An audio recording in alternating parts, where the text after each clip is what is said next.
এই তুই রোহন? জি হ্যাঁ, চল আমার সাথে। আমি আবার কোথায় যাব? আর আপনি কে? আমি মাহির আব্বা। আচ্ছা, আমি কি কিছু ভুল করেছি? গাড়িতে উঠ, কথা আছে।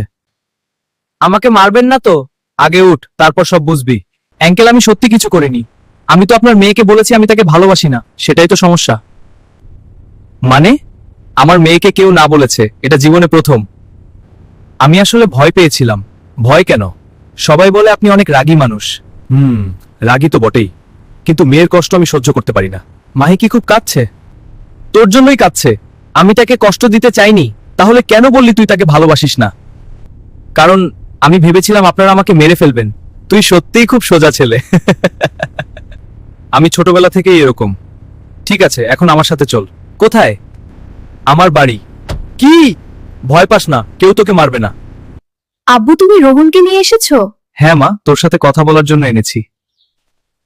রোহন, তুমি কেন আমাকে বললে তুমি আমাকে ভালোবাসো না? আমি আমি ভয় পেয়েছিলাম। আমার থেকে? না, তোমার আব্বুর থেকে। আরে বাপু, আমি এত ভয়ঙ্কর নাকি? একটু তো আছেই। আমি সত্যি বলতে পারিনি। তাহলে সত্যিটা বলো। সত্যি হলো, আমি যেদিন তোমাকে প্রথম দেখেছি সেদিন থেকেই আমার মনে অদ্ভুত একটা ফিলিংস হচ্ছিল। সত্যি? কিন্তু আমি ভাবছিলাম তুমি আমার মতো ছেলেকে কখনো পছন্দ করবে না। বোকা একটা। কেন? কারণ আমি তো তোমার মতো ছেলেকেই চাই। সত্যি? এই যুগে সবাই খারাপ ছেলেদের পিছনে ঘোরে, কিন্তু আমি ভালো একটা মানুষ চাই। তাহলে তুমি আমাকে মাফ করেছো? একটা শর্তে। কি শর্ত? আর কখনো ভয় পেয়ে আমার থেকে দূরে সরে যাবে না। প্রমিস। আচ্ছা, তোমাদের নাটক শেষ হয়েছে? কেন আব্বু?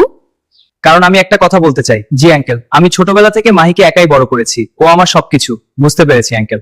যদি কখনো আমার মেয়েকে কষ্ট দিস, আমি কখনো কষ্ট দেব না। তাহলে ঠিক আছে। মানে? মানে আমি রাজি। সত্যি আব্বু? আঙ্কেল, আপনি সত্যি বলছেন? হ্যাঁ, তবে একটা শর্ত আছে। কি শর্ত? আগে ভালো করে পড়াশোনা শেষ করবি, তারপর যা করার করবি। ঠিক আছে আঙ্কেল। তাহলে আজ থেকে আমরা কি? অফিসিয়ালি প্রেমিক প্রেমিকা। এই বেশি খুশি হইস না। কেন? কলেজে পড়া শেষ না হওয়া পর্যন্ত শুধু পড়াশোনা। ঠিক আছে আঙ্কেল। দেখলে, আমি বলেছিলাম না সব ঠিক হয়ে যাবে। আজকে মনে হচ্ছে আমি পৃথিবীর সবচেয়ে লাকি মানুষ। কেন? কারণ আমি একসাথে একটা ভালোবাসা আর একটা বাবাও পেয়ে গেলাম। আরে পাগল ছেলে। চলো এখন সবাই মিলে খেতে যাই। হ্যাঁ, আজকে তো আমার ভয়ও শেষ, গল্প শেষ।